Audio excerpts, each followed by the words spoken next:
The United States economy, everything seems to be going great. The stock market's at an all-time high. The Federal Reserve's inflation strategy seems to be working, and Arby's just released steak nuggets. On the surface, life is good, but underneath there's trouble brewing. Because while everyone's busy debating the next interest rate cut or whether Tucker Carlson wears a toupee, there's a credit crisis bubbling that nobody seems to be talking about. And while the United States government is blowing through cash faster than a bachelor party at 2 a.m. in Miami, that's not even the real issue.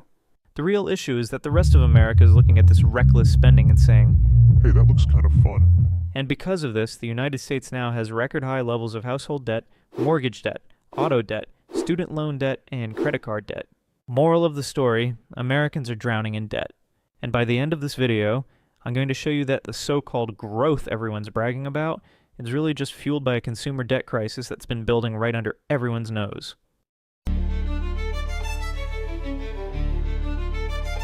Let's zoom all the way out first. The United States now has more debt than any nation in human history. And the national debt has officially crossed $38 trillion.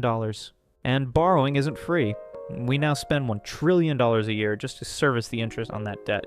That means the United States is spending more on interest than we are on national defense, income security programs, and veterans benefits. Interest has become the fastest growing expense in the entire federal budget, rising by over 34% in just the last 2 years. Translation? We're shelling out $1 trillion a year just to keep the lights on and the debt collectors off our front lawn. And here's where it gets worse. The rest of America is following the same playbook. Because if Uncle Sam can max out every card he owns, why shouldn't everyone else? And that's exactly what's happening. The average American now carries over $90,000 in personal debt. And total household debt in the United States, which measures debt at a more personal level, has exploded 60% over the last decade, reaching $18.6 trillion, the highest level ever recorded. So while the government's piling up debt at the national level, the rest of the country's quietly drowning at the household level. Debt has become the duct tape holding the entire economy together. And have you ever heard of the Clint Eastwood movie, The Good, the Bad, and the Ugly? Well, this same concept can be applied to debt. Because when you actually look closer, not all debt is created equal. There's good debt, there's bad debt, and then there's ugly debt.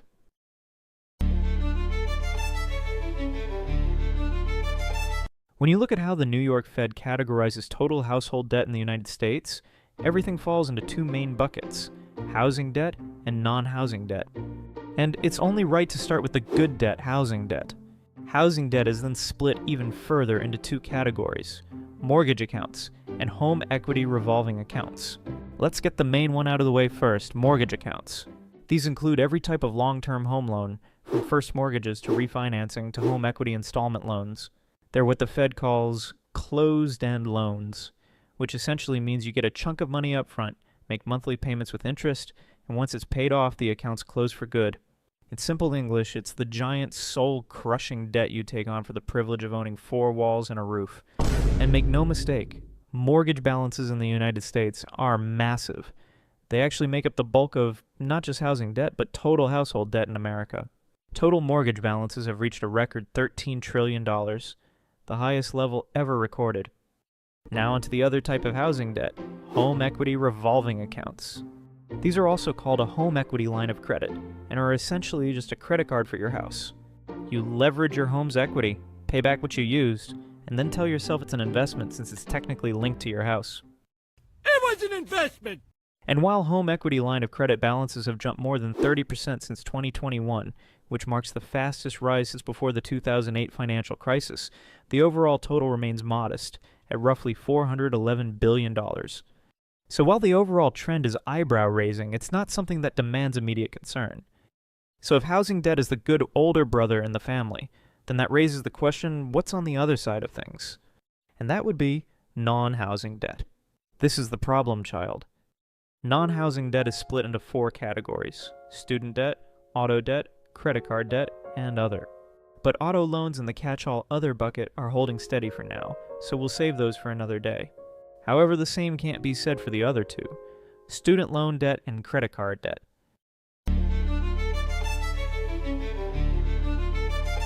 Next on the list we have student loan debt. America's favorite rite of passage into adulthood and anxiety. And over the past few decades, the cost to go to college has skyrocketed. Why? Because when you combine the ability for 18-year-olds to borrow thousands of dollars with no credit history, no collateral, and no financial literacy, you get a system where colleges can charge whatever price they want. And they do. Since 1983, college tuition has skyrocketed more than 700%, which far outpaces inflation, housing costs, and wages. It's the same cycle over and over. Every year, universities raise tuition, students take on more loans, and student debt grows. And because of this, there's now $1.7 trillion in total student loan balances, which marks the highest level recorded in history. Student loan debt now represents roughly 9% of all household debt in America, and about 44 million Americans still owe money on their education, with an average amount owed of $37,000. And this isn't even what's scary. Data is starting to show delinquencies on this debt are climbing sharply. A year ago, less than 1% of borrowers were in serious delinquency, meaning 90 days or more late on what they owed. Now, that number has risen past 9%. And the worst part? Unlike a mortgage or an auto loan that's secured and has collateral attached, with a student loan, you can't just sell your degree when things go bad. And here's a fun fact for you.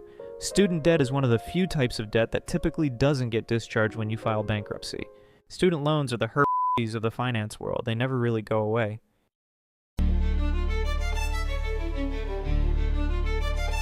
Now to where it gets ugly, credit card debt. And to say it's just ugly would still be a massive understatement, because it's not just ugly, it's dangerous. Credit card balances in the United States have now crossed $1 trillion, which is once again the highest level recorded in history. And credit card debt has risen by more than half since 2020. To add some more context, Americans have added more credit card debt in the last 4 years than they did in the entire decade following the 2008 financial crisis. And we're not just swiping like lunatics, we're also opening accounts like there's no tomorrow. The number of active credit card accounts has risen 20% from levels seen before the pandemic, and now exceeds 600 million. And with roughly 340 million individuals in the United States, that means the average American is managing several cards, several monthly payments, and several financial headaches. And here's where things start to fall apart. Credit card delinquencies are rising fast. The share of credit card accounts in serious delinquency has now climbed above 12%, which marks the highest level since the 2008 financial crisis. And it's not hard to see why. Over the last few years, inflation has soared, housing costs have reached record highs, and wages haven't come close to keeping up. And here's the cherry on top. The average interest rate on credit cards is now more than 21%, once again hovering around the highest level ever recorded. So that means the 12% of credit card users who are already delinquent aren't just behind. They're likely drowning in compound interest. And just when it seemed like things couldn't get any more chaotic, a new force arrived on the scene. You've probably seen the buttons. Buy now and pay over time with Affirm. Pay in 4 installments with Klarna, and whatever other soft-colored slogans Silicon Valley could dream up to convince individuals that borrowing money is a form of financial empowerment. But here's the truth. This concept isn't innovation. It's a marketing makeover, and it's credit disguised as convenience. It's a shiny new way to train an entire generation in normalized debt. In fact, a recent study found that 15% of all Americans use Buy Now Pay Later in 2024, with 40% of them regretting it after realizing the total costs. And even worse, 24% of these users have made a late payment, which is up from 18% in 2023. It's the same old credit trap, just this time with a better user interface. So while headlines keep celebrating that consumer spending remains strong, the reality is people are financing their day-to-day survival one installment plan at a time.